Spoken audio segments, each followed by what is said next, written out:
welcome to Sports Weekend on I-24 News. Live from the Jaffa Port, I'm Marav Savir. Coming up on our show today, Bayern Munich sets a new record for consecutive wins. Roger Federer shines in Dubai for a record-breaking time. We take a look at the Tel Aviv Marathon and the new FIFA rules approved over the weekend. And one NBA star took over Madison Square Garden, and this time it wasn't Carmelo. Joining me for the show today are I-24 News sports analyst Jonathan Regev and Danny Spibel, and our Twitter extraordinaire Michal Divon. Hi, guys. Hi, Marav. And we kick it off with football. Jonathan Regev, you're joining us right from the start, and let's dive right into this. Bayern Munich winning your top spot with 15 consecutive wins. That's a Bundesliga record. No team ever won 15 straight games. Last time they lost, Marav, was October 5th, 2013. I can't remember October 5th. What did we do October 5th, That 2013? was 5 months ago. That's the last time they lost in the league, and altogether, in all competitions, they lost one game, which was not important. It was in the Champions League. They still won their group. They're just how amazing. quickly can they win the league? They can set a record. They can win the league in March. It can happen. They hold a 20-point lead over second place Borussia Dortmund. If they continue in this space, the other team's obviously losing points. They can win the championship in March. That's when the season ends in May. That's unheard of. Those are things that do not happen. It's really an incredible season. How are they doing it? The foundations were set last season when they won every possible title, but many questions were asked in the summer when Pep Guardiola came in to replace Jupp Heynckes, who was a very successful coach last season, and they just get better. They took all the advantages from their last season, and they got into the tiki-taka game of Guardiola. That Guardiola came in, and they're unstoppable. And moving to your flop, everybody was hoping that Monaco would challenge PSG, but they're not living up to that challenge at all. Not anymore, because they lost last night a game that they shouldn't have lost. And now if Paris Saint-Germain, their game against Marseille, a very big game, is due to start in about 15 minutes. If they win that game, increase their lead. Then their lead is going to be 8 points. We're approaching the end of the season. If that happens, then PSG is probably going to secure their second successive championship. And Monaco, they're good, not that good. And fresh off the wire, the derby in Madrid just ended 2-2 draw. Quick thought about that match. Barcelona won the Madrid derby. That's and they didn't even have to play. Yeah, exactly, because Barcelona again is about to take to the field against Almeria in a few minutes. They on the one side, they can, if they win, they draw very close to Real Madrid, and they also run away from Atletico Madrid. So the fact that none of the Madrid derby ended in a draw serves Barcelona. Very, very good for them. No big conclusions from the Madrid derby, because again, Real Madrid is not running away and Atletico still in the race. So they didn't have to do anything, and Barcelona won this one today. Jonathan, thank you, but don't go anywhere because you're staying with us. And we move on to tennis news from Dubai. Roger Federer has done it again. The Swiss won the Dubai Championship for the 6th time in just 12 years, setting a new record. With the win, he also extended his streak of winning at least one title a year to 14 years. Jonathan, whoever told him to retire should wait a little bit longer, or maybe just stop advising everybody. You're being very diplomatic by telling me whoever advised us that you advised him to retire. Yes, I did, or did you? I did. You should have said. So you're taking a step back on that one. You told him to retire. What do you know about tennis? Well, not enough apparently. Not enough apparently. Many people, including myself, said Roger Federer. So I should tell Federer it's time to fire you. And the big victory, Federer won in the Dubai Championship, the final against Thomas Berdych, a big win. But the biggest win was in the semifinal against Novak Djokovic. Djokovic, the world number 2, but probably the best player in the world at the moment. Roger Federer came in and won against the best player in the world. Everyone said Nadal, Federer, they're the big boys in town right now. Federer said, hold on, boys. And could you say that this Dubai Championship, not just the title, but the entire championship itself, really gave him a confidence boost this late in his career? Yes, because this season has been good for him. In the Australian Open, he reached the semi-final. He lost to Nadal, but in a very, very tight encounter. But he was good. He showed that the fact that 2013 was not very successful for him was he can still rebound from that, even at the age of 32, which at the world of tennis is quite not very old, but it's getting up there. Better run, I'd call it this way. And it's up there enough for it to be his 78th title win, which is putting him in a league of his own. Exactly. He's the Grand Slam career holder, trophy holder, and yes, he's very, very good. He's up there, and whoever said don't retire, we should all take it back. So, Jonathan, this is where we're going to cut you off, and we're going to go over to Michal. Michal, the fans love Federer, both in the stands and at home. Absolutely. What are they saying online? While you were advising him to retire, the fans kept believing in him. Let's see our first tweet. Class as permanent, form as temporary. A true champion always bounces back even after being ridden off. Well done, Federer. You know, Federer isn't a youngin anymore. We know that, and it's harder and harder to be fit. And yet he's still doing it. He's still doing it. The fact he was able to pull off 3 tight matches, 2 against 2 top 10 players, shows that he has a strong physique still, but more than that, a strong mind. And people are believing that. What else We are they have saying? one more tweet. With 78 titles, Roger Federer surpasses John McEnroe to stand alone with 3rd most in the Open era. Like you were saying, he's won 1 title for 14 consecutive years.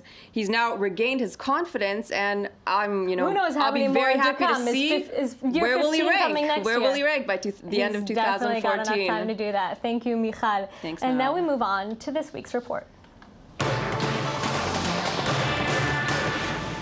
Over 40,000 runners from all over the world took off from the starting point of the Tel Aviv Marathon on Friday, bright and early in the morning. Some opted to run the 10K, others the 21-kilometer half marathon, and the brave running the full marathon. I-24 News' Jonathan Selem spent the morning with them. 42 kilometers, 195 meters. That is the distance more than 2,500 marathon participants ran on Friday morning in Tel Aviv.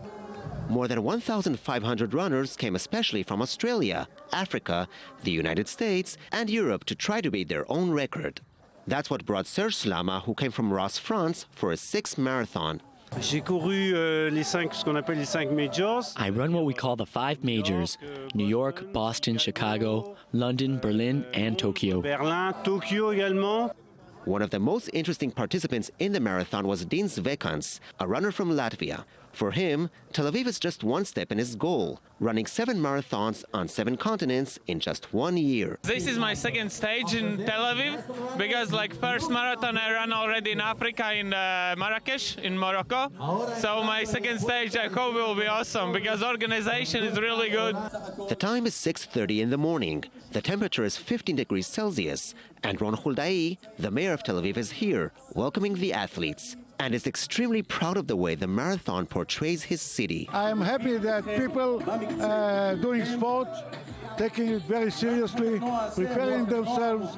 A lot of people see Tel Aviv as a destination and coming here especially for the marathon. Here you can see participants for the Israeli national team. Behind them are people from all nationalities and all ages. One example is this grandmother, 83 years old and still running the 21-kilometer half marathon. While the sun and temperature rose, the athletes made their way across the city that never sleeps, stepping up their pace. It took just 2 hours and 14 minutes for Ezekiel Coach from Kenya to cross the finish line and win the marathon. In only his first visit to Israel, Coach managed to break the official Tel Aviv marathon record.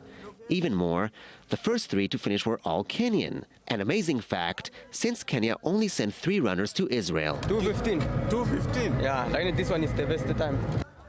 The runners who finished 4th and 5th were both Ethiopian, and the 6th was a migrant worker from Eritrea, living now in Israel. 24 hours before the race began, he didn't even know there was a marathon taking place. Yesterday I asked if there was a marathon today, so no problem. I left work because the marathon is important. Shilon, like many runners, already jotted down the date for the next Tel Aviv Marathon, February 28, 2015. But maybe we'll see them before in Jerusalem for an even more difficult marathon on March 21st. Over the weekend, FIFA made several changes to the rulebook. One of the changes now allows players to wear head covers for religious purposes. The new rule extends to both males and females. In 2012, FIFA had completely banned any head covers, arguing they can lead to head or neck injuries. Jonathan, is it about time? Yes, it is. I mean, I think it's especially important for women coming from Muslim states. You can like it, you cannot like it. The fact is that they will not play. This is freedom of religion. Exactly. They will not play if you don't let them play with the head cover. So are you going to lose players? Are you going to lose teams just because of that? I think no. As secular as I may be, I'm thinking no. Let them play. Let them play with a head cover. Does the under-17 tournament in Jordan in 2016, do you think that has any effect on this? The fact that it's in a Muslim state with many Muslim countries participating in the qualifying, then I think yes, it has a certain effect to it. And you know what? If that should not be the reason to stop players from playing. You may be very, very, very good, talented. You can be the best out there, but you wear a kippah. If you don't wear the fact that you wear a kippah or a headscarf, that should not stop you or from anything playing. of the sort shouldn't keep you off the field. Exactly. And then you do have countries such as France, where the Football Federation in France is saying, we're going to still ban this because we want to respect the fact that France is a secular country. How do you respond to nations like that? I think the problem with France it's far more than just football, because it's any public place you cannot wear. I don't think it's the hijab, but the niqab, the one wearing the one covering the full face. You can wear the hijab. But yeah, that's a problem facing not only French sports but French society as a whole. And until they don't solve the social thing, it's hard to expect anyone to solve just the whatever problem they may have on the sports field. And then we also see this in the U.S. There's this separation of religion and politics and sports. But do you see something like this happening in the States where they'll let anybody, it's freedom of religion? To me, yeah, it's a black and white thing. It's just like you let people play, you let people do what they want to do. You know, they're trying to put it off as a safety thing. It seemed a little bit odd to me. It's just, yeah, let people express themselves. Yeah, cause you to hurt your neck? Yeah, it seems a little ludicrous to me. And Michal, what's the word in the Twitter world? Well, this has been great news for female athletes. Let's look at our first tweet.